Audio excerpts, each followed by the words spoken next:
Hi, this is Remembering the Past, the show where we talk about people who've died recently who've had a profound effect on our history, our society, or our culture.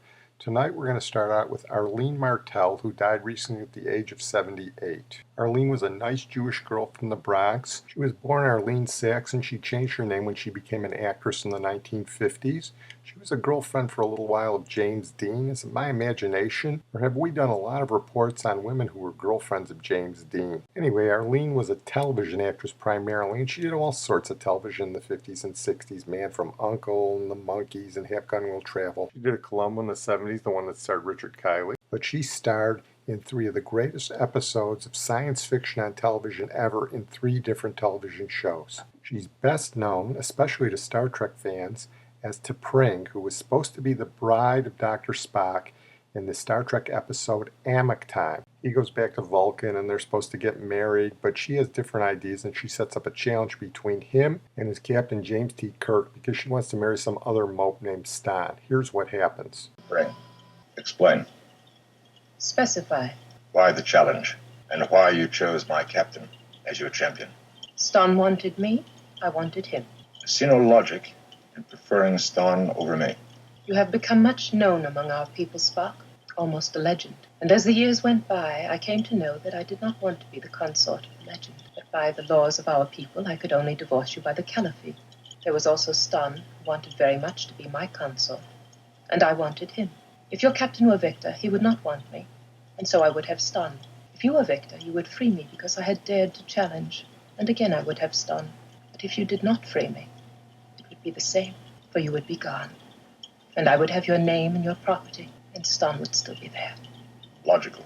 Flawlessly logical.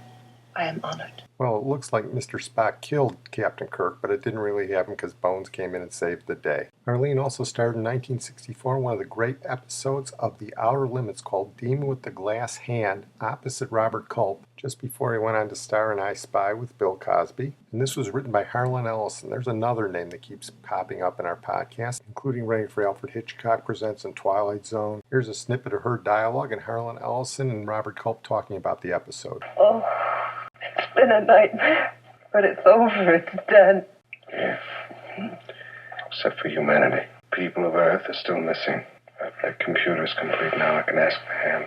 That's what's nice about Outer Limits. Mostly, these kind of stories would get a fundamentalist the heebie-jeebies because they're all ideas that question the nature of the universe. Who is the demon in Demon with a Glass Hand? Everybody in it looks pretty normal. Are you from this time or from the future? We are from the future. We come from Kyber. Well, in this one, there is no strange-looking weird monster. The closest the network could get to it was painting those stupid round black circles around the alien's eyes. Robert Culp plays Trent, an ordinary-looking guy with an extraordinary appendage. The population of Earth, 70 billion people, were turned into electrical impulses. They're all gone. Every last man on Earth. Just you. Very bizarre episode, and somehow it's one of those things where it catches audiences someplace where they are not expecting to be captured. Harlan Ellison's formula for success is imagination. The idea that what you don't see can scare you the most. I called it Demon with a Glass Hand. It's one of the last of the film noirs, because that was the way Byron Haskin shot it. It's dark, it's silhouetted, it's got shadows everywhere, and Culp is astonishing. The headgear looks like a rubber shower cap, which is what it is. There's all kinds of little touches like that throughout all of the Outer Limits shows that are not just questionable, but really reject by today's standards. Despite the rubber shower cap, Demon with a Glass Hand went on to win the Writers Guild Award for Outstanding Script in the category of television anthology. The Outer Limits shows, if they did nothing else, were done with considerable intelligence, and the subtexts that they proffered always had a message of high moral purpose and high ethical purpose. You are the last hope of mankind, Trevor. Do not fail. We now return control of your television set to you until next week at this same time, when the control voice will take you to the Outer Limits. Yeah, both of those are well and good, but if you ask me, Arlene Martel's greatest role was in the Twilight Zone episode written by Rod Serling and Bennett Cerf called 22, where she plays a creepy nurse and a creepy flight attendant, where with one line she steals the show from a post-Sweet Smell of Success Barbara Nichols and a pre-Lost in Space Jonathan Harris. The line is "Room for one more, honey." It's one of the most famous lines in Twilight Zone history. You don't seem interested in dreams, Miss Powell. In this story you recount, you keep projecting the fact that it is a dream. You know it. As a matter of fact, I don't know it. I know quite the reverse. I say it is a dream. Now let's run through it again. You say it always happens in perfect chronology. You wake up, you feel thirsty, you reach for the glass, you hear the clock ticking loudly. Very loudly. It unnerves you. The glass slips out of your hand and breaks on the floor. And then I hear the footsteps outside. Footsteps? Whose footsteps? Miss Powell seems to feel they're the footsteps of a nurse. They are the footsteps of a nurse. I hear them. They come down the corridor and stop outside my door. I jump out of bed. Now, Miss Powell. I open the door, and I see this nurse going into an elevator. I follow her.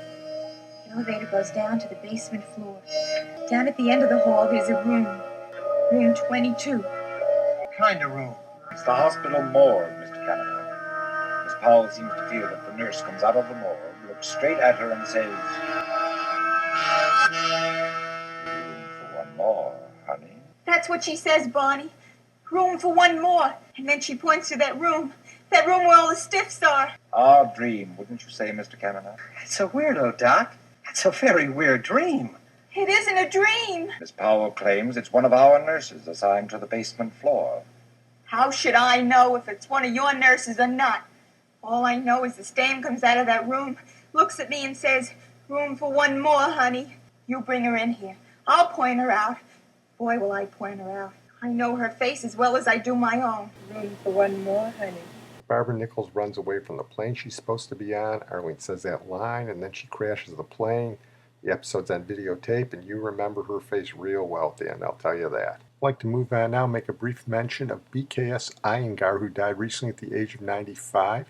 He was the Indian yoga practitioner who helped introduce yoga to the Western world in the 1950s and 60s. I'm not a big yoga guy myself, a lot of my friends are, but the key to Iyengar introducing yoga to the Western world was a meeting he had in India in 1952 with the great violinist Yehudi Menuhin, who watched what he did, started to practice himself, and became a devotee. Menuhin brought him to Europe in the 1950s and then to New York, and everything just clicked, and they started traveling together. The United States was ripe for Indian mysticism in the 1960s. Part of that was the Beatles and George Harrison, but it would have happened anyway.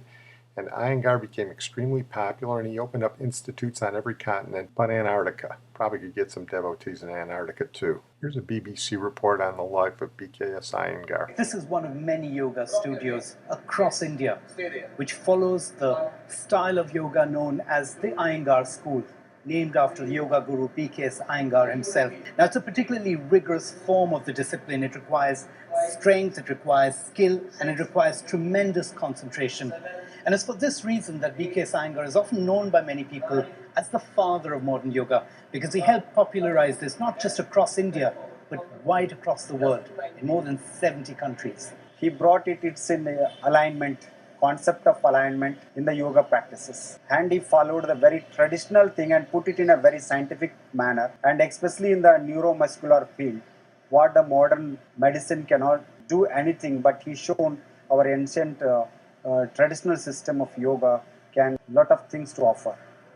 Now, among his millions and millions of followers were some celebrity clients as well, such as the writer Aldous Huxley, the violinist Yehudi Menuhin, who in fact helped take Mr. Iyengar's yoga from India to the rest of the world. Now, Mr. Iyengar was born in southern India to a very poor family, and he was not a very well child, he was a very sickly child, and he was asked to take up yoga to help make him feel better, to cure some of his medical ailments. And to this day, Iyengar yoga is used by many people with some kind of medical problem. In fact, many people here themselves are suffering some kind of medical ailment and are using this form of yoga to try and get better, or at least feel better. Yoga has become a staple of Western alternative medicine, and is taught in many of our major medical centers today as part of the Department of Alternative Medicine. and that's largely as a result of B.K.S. Iyengar. We're going to close tonight with Don Pardo, the great NBC announcer who died recently at the age of 95. He's most familiar to most people today for this. It's Saturday Night Live! Yeah, he was the leading announcer for Saturday Night Live for 4 decades, but he worked for NBC back in the 40s. Here is the latest news from the NBC newsroom in New York. President Roosevelt and Prime Minister Churchill began the conversations which will map the strategy of final victory in the Pacific. Don Pardo speaking. In the 50s, he first became famous on this show. Tonight, these 4 people meet to compete for the prizes of a lifetime on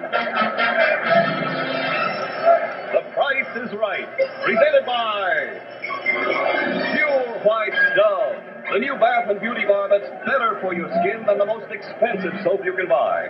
And now your host on The Price is Right, and here he is, Bill Cullen. But I loved him best on the first version of Jeopardy with Art Fleming long before Alex Trebek. Here's how the lead-in to Jeopardy sounded in the 60s. Jeopardy presents today's 3 contestants. This is Mrs. Norma Dancis from Rosslyn, Pennsylvania. And this is our champion. This is Ann Pierce from Gainesville, Florida. These 3 people will compete today on Jeopardy! And now, here's the star of Jeopardy, Art Fleming.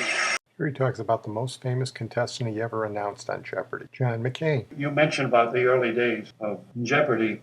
Recently, as far back as maybe a year ago, we had the host of Saturday Night Live, Senator John McCain, was on our show. And I thought I'd say hello to him because I thought I remembered that he was one of our early shows in the 60s. So when he was leaving, he was walking to his dressing room. And I said, "Excuse me, Senator, I wanted to introduce myself. I'm Don Pardo." And as far as I got, Don Pardo. "You're Don Pardo." He says, "You've introduced me before." I says, "I did." He said, "Yeah, back in the early days of Jeopardy." He says, he must have been a junior grade, an officer or something, just getting out. And he was on the show. And he won, he said. And I said, "You did?" And he says, "Yep, I won on the first show. I came back the next one, and I didn't make out on that one." But that was it. Don Pardo's most memorable moment may have been on November 22nd, 1963, when he broke into NBC's daytime programming to announce this. In downtown Dallas, President Kennedy was shot today just as his motorcade left downtown Dallas. Mrs. Kennedy jumped up and grabbed Mr. Kennedy. She cried, "Oh no." The motorcade sped on. A photographer said he saw blood on the president's head. It was believed 2 shots were fired. Keep tuned to your NBC station for the later news. NBC Newsroom in New York. President Kennedy and Governor John Connally of Texas have been cut down by assassins' bullets in downtown Dallas. We'll repeat that. President Kennedy and Governor John Connally of Texas have been cut down by assassins' bullets in downtown Dallas. They were riding in an open automobile when the shots were fired. The president, his limp body cradled in the arms of his wife, Jacqueline, had been rushed to Parkland Hospital. Flint Hill, a Secret Service agent assigned to Mrs. Kennedy, said he's dead as the president was lifted from the rear of a White House touring car, the famous bubble top from Washington. He was rushed to an emergency room in the hospital.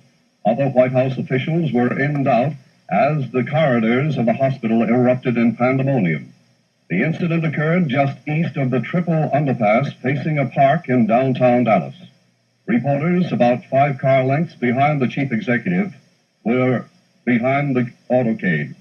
Stay tuned to your NBC station for the later news. Well, I'm going to close on that note. I want to thank my producer, Sid Tepps. Back in the late 40s, this is what NBC's sign-off at the end of the day sounded like. It was the familiar NBC chimes. This is NBC Television. NBC's pioneer television station, WNBT, New York. The great composer John Williams took those chimes and from them created the modern NBC theme, The Mission.